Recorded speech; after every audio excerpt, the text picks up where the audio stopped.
SBT Jane Arnejo, our RSW, CSWD officer with her staff, members of the 6 barangays who are here present. Barangay captains.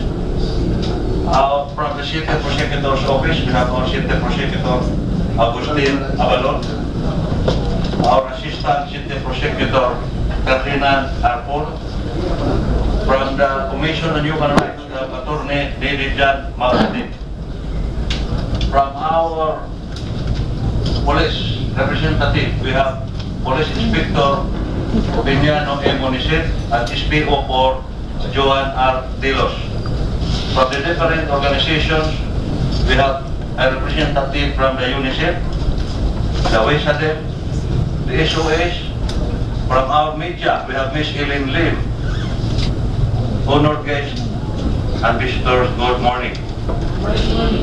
Today we will be witnessing not just a simple ceremony or an ordinary activity geared towards some programs in our city, but a milestone legislation which encompasses the very existence of a human person. So basically to say, this is everybody's concern, our concern. At this juncture, on behalf of our honorable members of the Sangguniang Panglungsod, I welcome you all to this MOA signing and launching of Human Anti-Trafficking.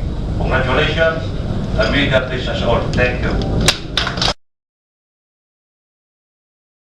Because these municipalities were the badly hit na municipalities, but help desk establishment or yung counterpart namin for this project will be established here in Calbayog because of the as per study, magnitude of passengers going in and out of Calbayog City, as well as the strategic location of Calbayog. So basically, the project is into protection and prevention, as well as empowering communities in the Typhoon Haiyan areas to really fight against trafficking in persons. So I got a copy of your ordinance last 2010 on the strengthening enforcement in Calbayog City of laws prohibiting trafficking in persons, including the trafficking of children. So this is a very, very good paper, the documentation that you, the city, together with your council, together with the mayor, and together with the other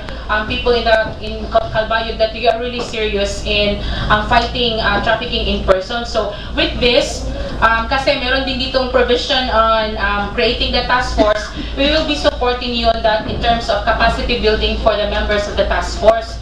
So the help desk would be launched, would be established here in Calbayog, but we need to identify kung where talaga yung strategic location niya. So we will be providing one set of computer desktop, tapos another materials sa desktop plus tables and chairs. So it's up to the city kung saan siya ilagay or saan yung strategic location niya, and we will provide capacity building or training for the teams that will handle the help desk as part of the commitment of Plan International. So yun lang po, and thank you very much. Aims to achieve lasting improvements in the quality of life of deprived children in developing countries, their families and communities, and one of its goals is to ensure the survival, protection, and healthy development of children, their families, and communities in societies that respect people's rights and dignity.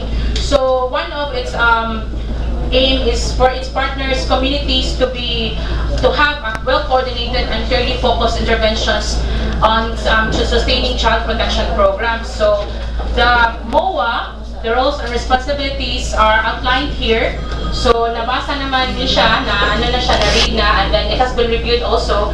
And the general responsibilities would be support in advocacy and the promotion of children's rights, support on children, survivors, and then to have a collaborative and alliance building between organizations, especially those members of the Interagency Council Against Trafficking.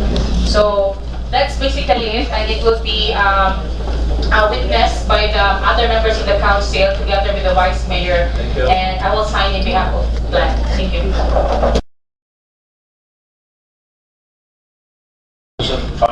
by the Vice Mayor, members of the Council, the members of the Judiciary here present, over here, Fiscal Abalon and Fiscal Albot, barangay officials, barangay captains, members of the media, the Philippine National Police, the ING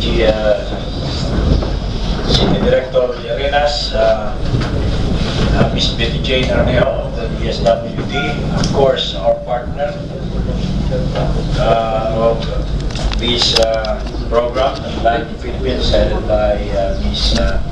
Catherine Mirila Calzada, our Parole and Provision Officer, Ms. Bolan.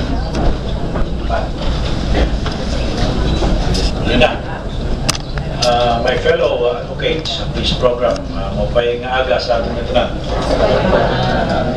Human trafficking is a global problem that many watchdog organizations around the world considers the second largest criminal enterprise after drug smuggling and armed dealing. It is a menace that Pope Francis called an open wound on the body of contemporary society. A scourge upon the body of Christ, it is a crime against humanity. As a human being and local chief executive dedicated to public service, I would like to express my commitment to help in the campaign against human trafficking and adhere to the principles embodied in the Anti-Trafficking in Person Act of 2003. Which seeks to promote human dignity and protect the people from any threat of violence and exploitation, and mitigate pressures for involuntary migration and servitude of persons, not only to support trafficked persons, but more importantly to ensure their recovery, rehabilitation, and reintegration into the mainstream of the society. Aware that human trafficking is a complex problem tied to other issues like poverty, lack of education, gender inequality, unemployment, sex tourism, and other conditions that create economic marginalization, I commit to work for the alleviation of the economic plight of the poorest and most vulnerable sector of the Calbayog nodes. And in pursuit of this commitment, I also pledge to work with various stakeholders and support organizations working to eradicate human trafficking. Thank you. Blessed morning to each and everyone.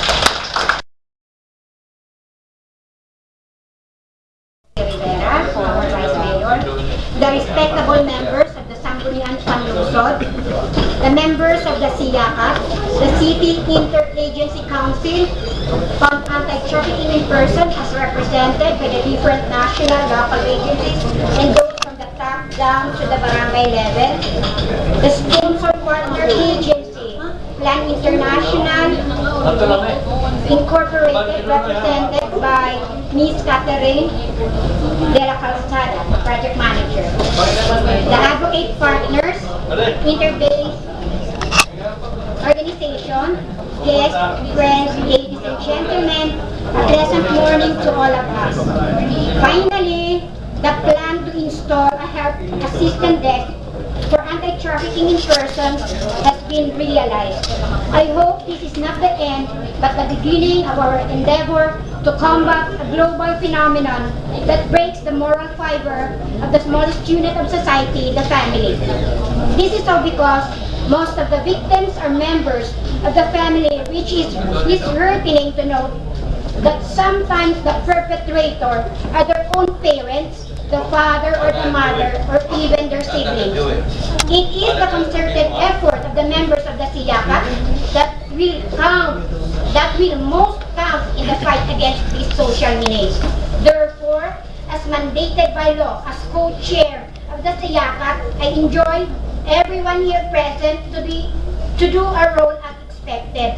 In closing, I would like to express my heartfelt thanks to the sponsor partner, Plan International Philippines, for the logistics take support, for without them, this momentous affair would not be here. Special mention is given to the focal person for Women's Welfare Program for the legwork to put this activity into action. Likewise, to all of us here present, our presence means our commitment and dedication for a human trafficking victim-free Calbayog. Once again, let us join hands to stop human trafficking in Calbayog. God bless us all.